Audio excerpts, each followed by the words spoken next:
Hey guys, welcome to my video. So today's video is about my first year in the lawn mowing, the landscaping and tree business and all that, right? So these are just the things I've learned my first year in business and all that. I've been in business for a full year now, and it's just everything I've learned. So let's get into it now. So a little bit about me. In the past, I started my business with a push mower and a weed eater, and that was it.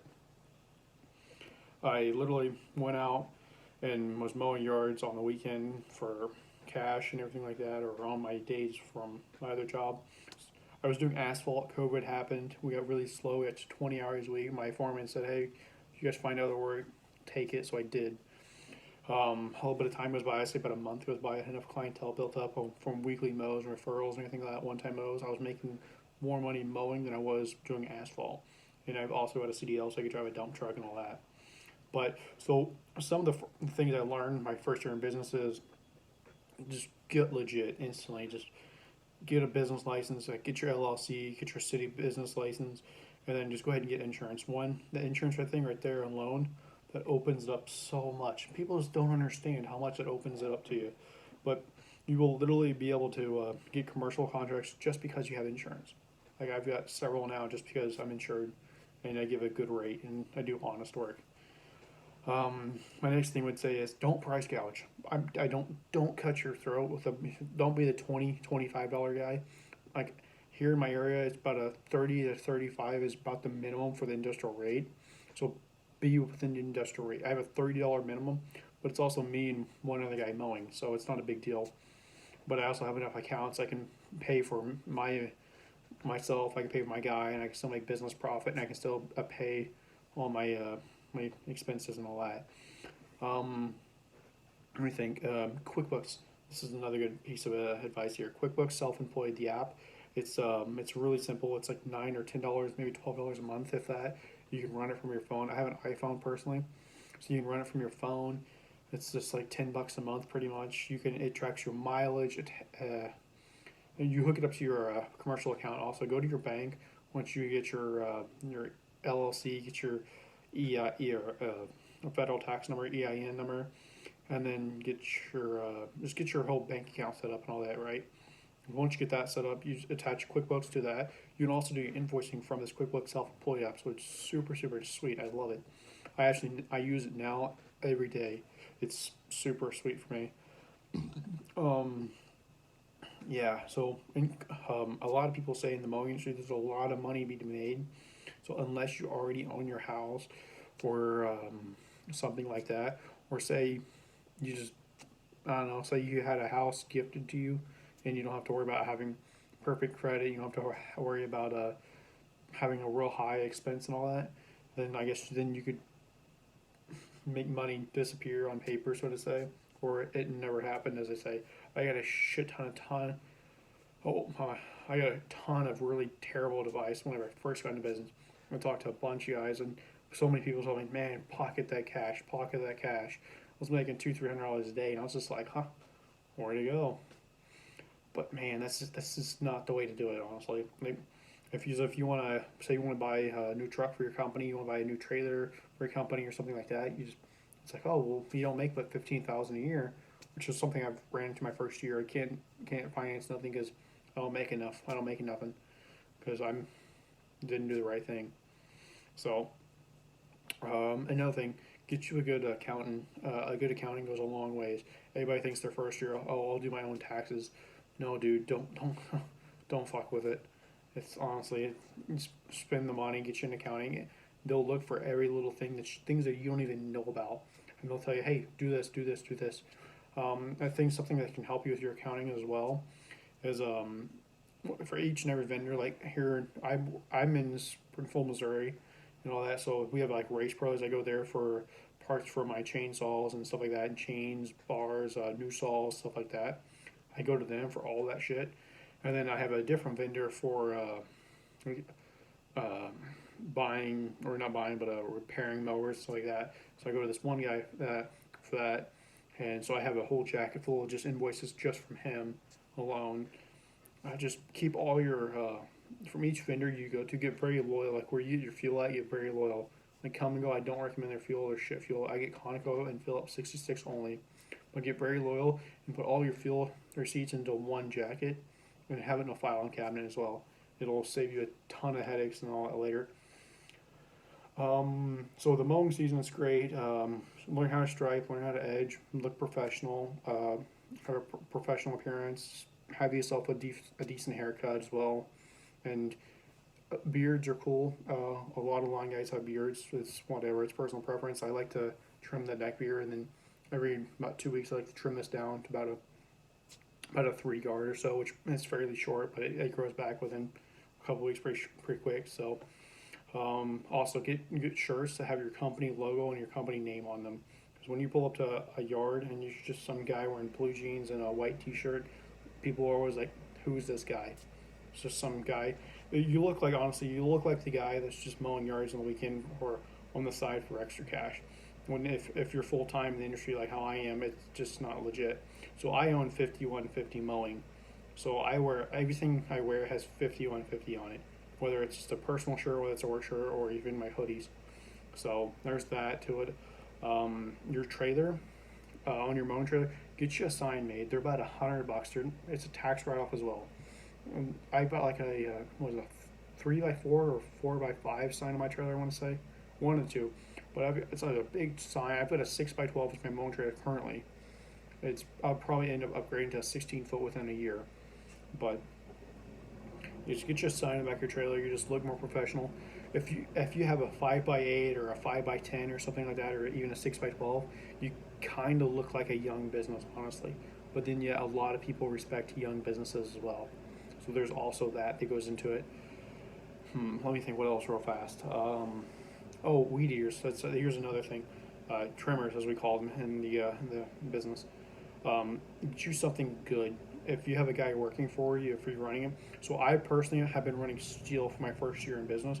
I started out with the little, what is it? It's the steel, it's a little bench shaft. I want to say it's the 40 or, it's like the little 40, whatever it is they have. It's a shitty homeowner residential weed eater or trimmer. I don't personally recommend, but starting out, it did what I need. I started the push mower in that shitty weed eater, and I built a pretty legit business this year. Just go ahead and get straight shaft weed eaters. The steel, the FS91s, they're great. They got a lot of power and anything like that. Take your guards off your trimmers. You'll be able to do a lot more. You can see your string better and everything like that.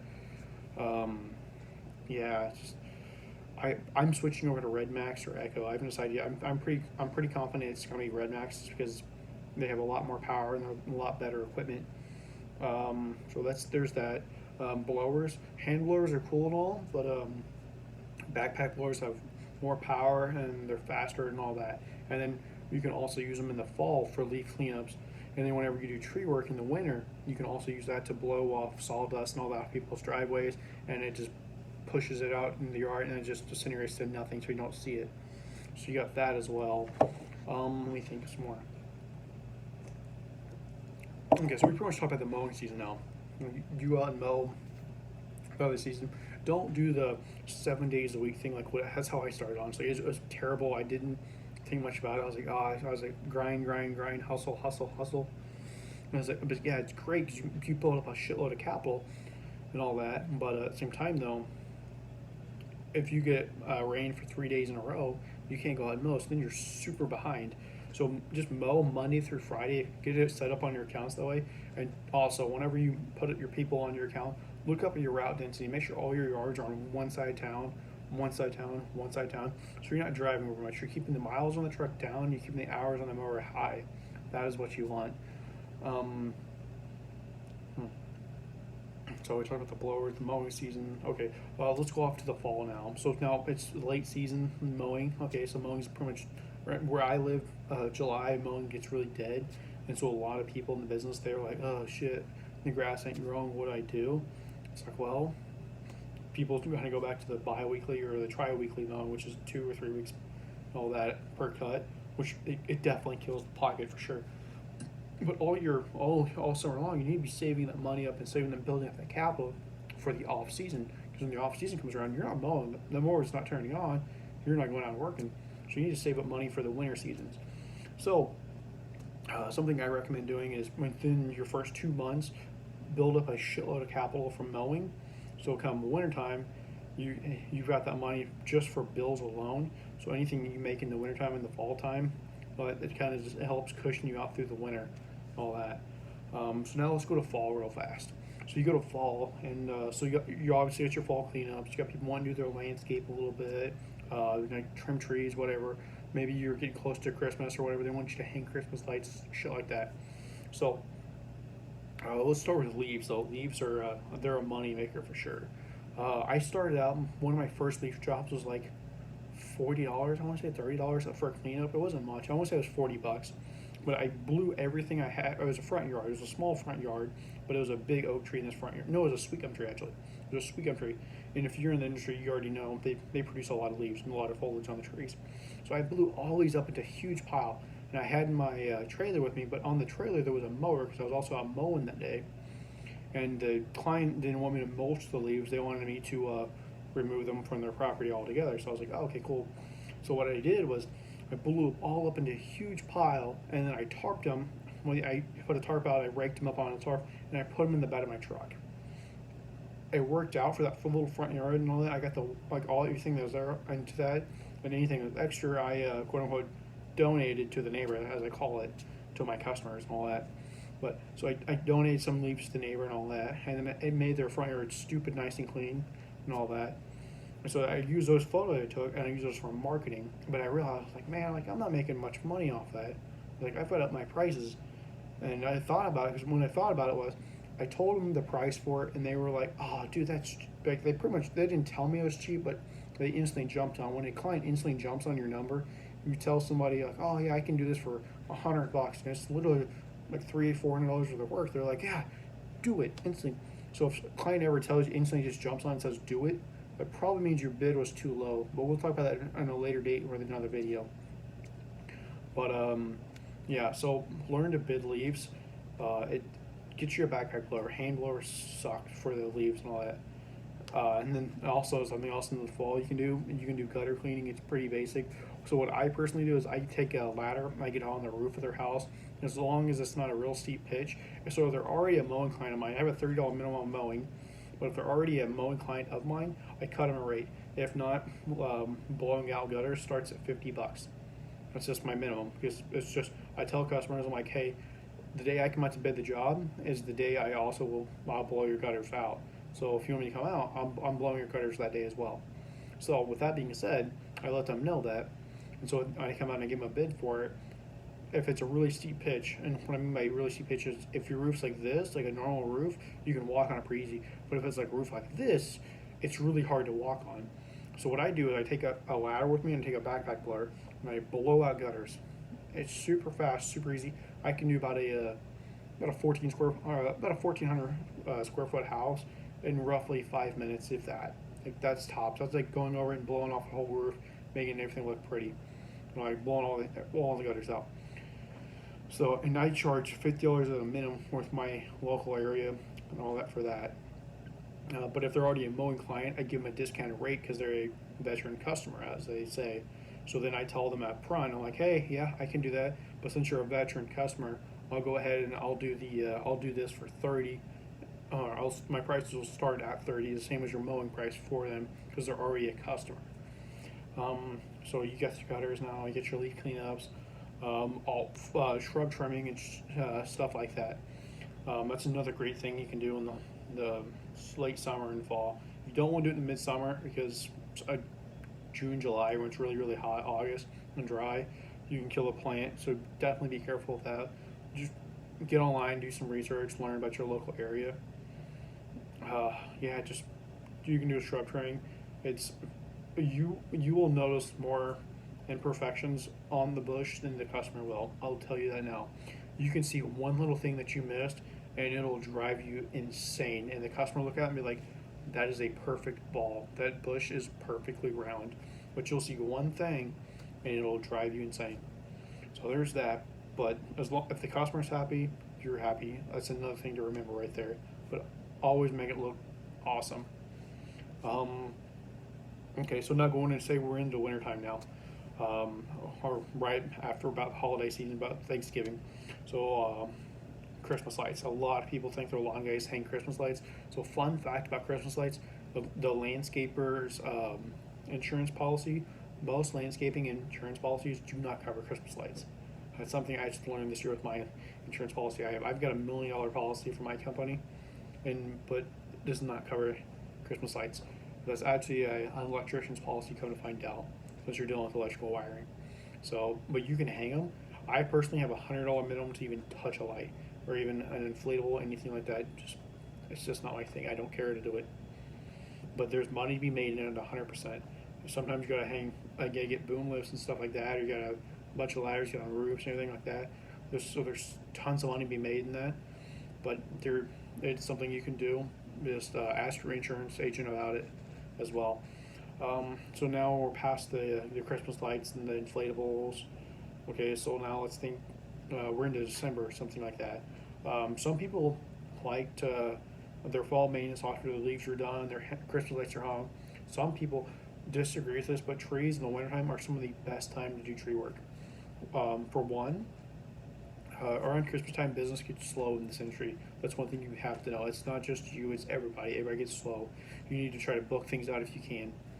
But around Christmas time, in the winter time, after all the leaves have fallen off trees and stuff like that, it's a good time to get into tree work. One, you can see really like, all the limb wood. You can see everything better, and the client can see things better. Learn about trees, like just watch arborist videos and stuff like that.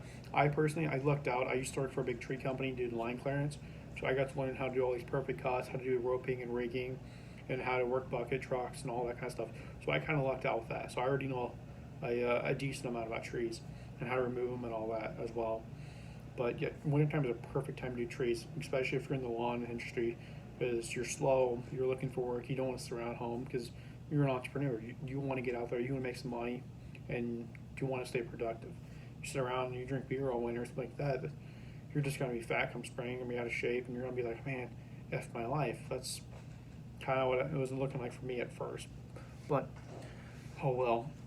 So yeah, do trees and stuff like that. Take on odd jobs. I whenever I was in high school, my junior year, I believe. Yeah, my junior year, I worked for a local fence company. It's one of the biggest fence companies in this town, by the way. Now, and my uncle worked there, and he was actually my foreman for the crew I was on, and we did privacy fences. Privacy fences.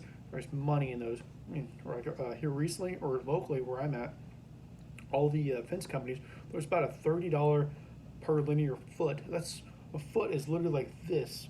Like it's about as wide as my chest. A foot. That's $30. So you do that. Like today, I gave a bid for a fence, and it was I think it was 133 feet, and linear feet and all that. And I told the customer, I'm like, hey, the industrial rate for in the fence company world is about a $30 per linear foot. I can do this for less than that. I can definitely come in. I can save you a shitload of money on that fence. And she's like, great. So I gave her a bid today. I'm not going to tell you how much. That's something to figure out. But stay around 20. I'll just give you that knowledge right now. If your local rate is 30 for the fence companies, knock off a little bit of it, but don't knock it off too much because you still have to profit. You still pay taxes on that as well. So remember that. But yeah, so I gave her a quote, and I was about $1,000 cheaper than a fence company coming through and doing it. And so she was like, "Oh shit, that's a lot of money." My fences are expensive to put up, but yep. So fences are another thing you can do. Um, Another thing you can do if you have a half ton, you can do this. I don't recommend getting too big of it, but getting a dump trailer. There's so much money in dump trailers. So I bought a dump, or I didn't buy. I'm buying a dump trailer. I'm doing a rent to own through a local company here. It's a 12-foot dump trailer. It's a tandem axle. It holds like 10 or 12,000 pounds, I believe. But I have a half ton truck right now. So what I'm doing with this is I'm using this dump trailer because it's like $250 a month for like 60 months, I believe.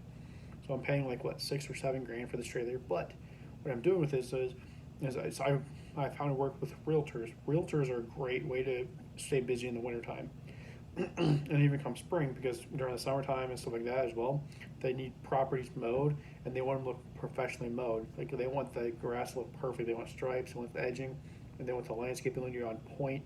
Just all that kind of basic stuff.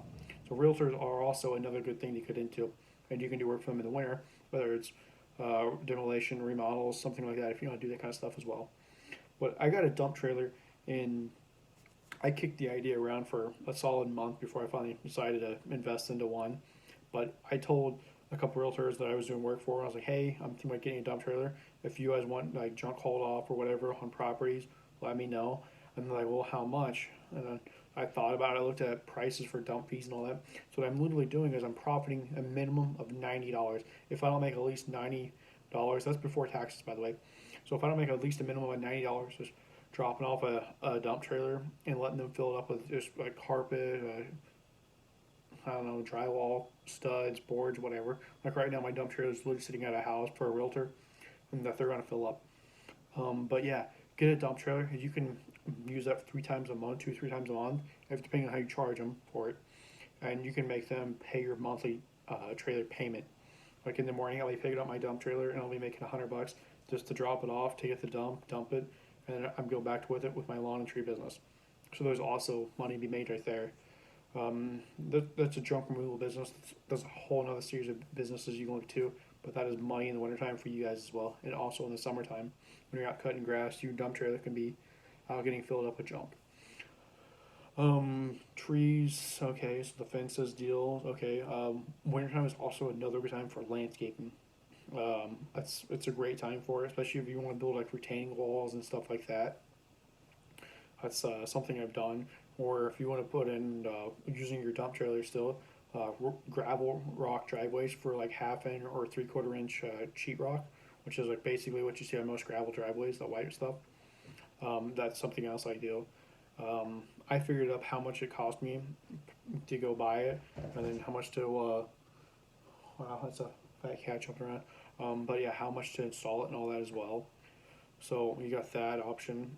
I typically make anywhere from $300 to $400 per average driveway, and I don't even have $100 invested into it.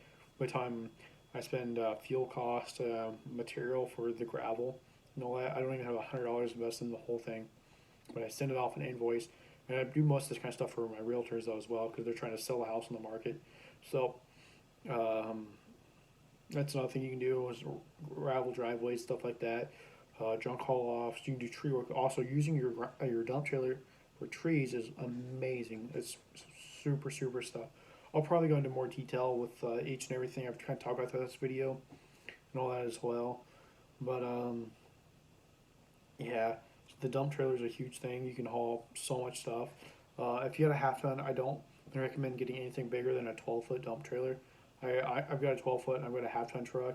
I kind of, in a way, wish I would have got a 10 foot, but it's like I got extra room in my trailer as well. It's definitely heavy though, for sure. So there's that. We're rolling into end of January, 1st of February now, so the mowing season's about a month and a half away now for me in this area. I know it's a good time to start to get to know people, meet investors, meet realtor companies, and all those local people. And property management companies are also great to work for, especially for tree work, landscape, and mowing, because they have so many properties, and they've got to fix hot water heaters, washer, dryer, sinks, just drywall, all this stupid stuff, all these properties. In the mowing season during the spring and summertime and the fall, they don't have time to go through and do all this extra crap, all this extra property maintenance. So this is a great time for you just swoop in, hit them with a good rate, and just kill it, like just do some awesome work. Send them out that monthly invoice and just make that extra money off them. Um, Let me think. Anything else I can really think of off the top of my head at the moment? Get I said get company shirts. Okay, good. Um, your truck. If you're gonna get truck, if anything, no matter what you do, at least get either a decal on your back glass of your truck, or get a magnetic logo so you can slap it on the side and people see who you are going down the road. So on my truck right now, I have a magnetic logo on my tailgate, and then on my dump trailer, I have another magnetic logo as well because my dump trailer's hooked up about uh, 5 6 days a week, honestly anymore, with during the winter time with all the trees and everything I'm doing. So there's that. But just getting the back glass decaled is honestly the best bet. It costs less than $100. It's a tax write off as well. Um, Let me think for a second.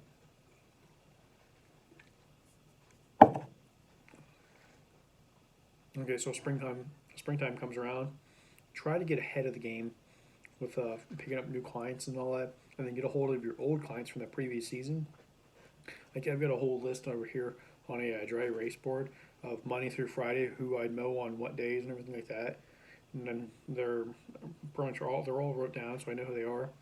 And so come springtime, about 1st of March, whenever right before the mowing season starts, I get a hold of all of them and be like, hey, mowing season, I'm gonna start mowing on this date once the grass starts growing and blah blah blah. And if they're still interested, cool, you got more clients for you for the mowing season. So then you know how much time you have because you already mow the properties the best, or you know about the property, and then you can also see how much marketing you need to do to pick up more clients to pick up that dead time. But also remember, don't get too many clients because if a rainy day happens, equipment failure happens, which, and trust me, equipment failure will happen. Doesn't matter if you have brand new equipment or if you have used, wore out equipment, it will happen. So don't get too much, but just try to make sure it's Monday through Friday. So if anything crazy happens on the weekend, you can catch up then. Um, yeah. But for right now, that's kind of all I've really got for this first video. This is just part one of this video. I'll go into more of that with a part two, part three, and possibly even four. But yeah, so just kind of stay tuned and watch with me a little bit more. But for now, guys, that's kind of all I got for my first year in business. So until next time, guys, toodles.